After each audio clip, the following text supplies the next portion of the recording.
বন্ধুরা, একটি কেস দেখাতে চাইছি। একটি ছোট বাচ্চা, এই যে বাচ্চাটির ছবি, এই বাচ্চাটি কথা বলতে পারত না, একেবারেই কথা বলতে পারত না, যার জন্য ওর বাবা বিভিন্ন জায়গায় দেখিয়েছে।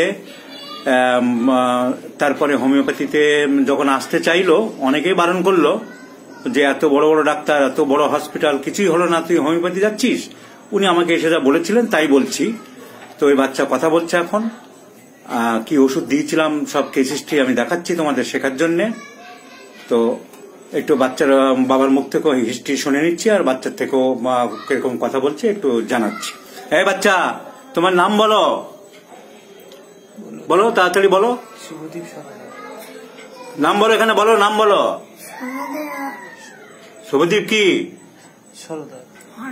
বাবার নাম কি? তাড়াতাড়ি বলো, লোকে দেখবে।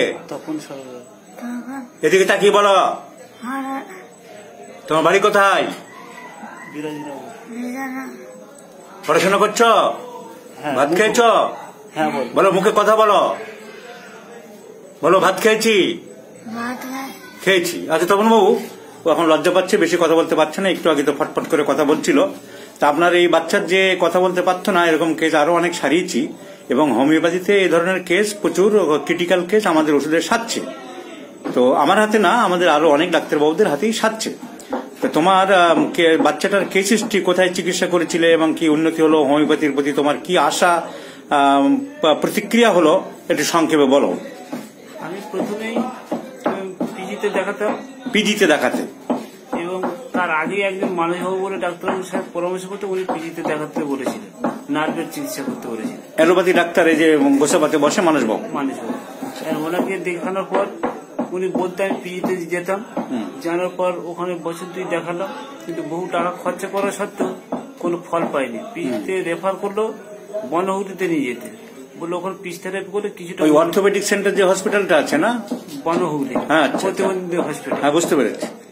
ওখানে নিয়ে গেলাম, ওখানে চিকিৎসা করছি। আমি এমনি খুব সাধারণ মানুষ, খুব কষ্ট করে যাতায়াত করতাম। বহুদিন চেষ্টা করার পর দেখলাম যখন ততটা ফল পাচ্ছি না, তখন আমার দিদি এরকম হোমিওপ্যাথি চিকিৎসা করে। সংক্ষেপে বলো, তুমি হোমিওপ্যাথি আমার কথা বললো, হোমিওপ্যাথি কথা বললো, তারপর তুমি। আমি আবার রবীন্দ্রবাবু ডাক্তারবাবুর সাথে যোগাযোগ করার পর উনি বললেন হ্যাঁ আমি সারাতে পারবো। তা ওনার কাছে চিকিৎসা করতে, ওষুধ খাওয়ানোর পরে খুব উন্নতি পেলাম। এবং আমি ওরও বহু পেশেন্ট, যেরকম আমার ছেলের সমস্যার মতো এমন পেশেন্ট নিয়ে এলাম। কতদিন চিকিৎসার পরে তোমার ছেলে কথা বলতে পারলো?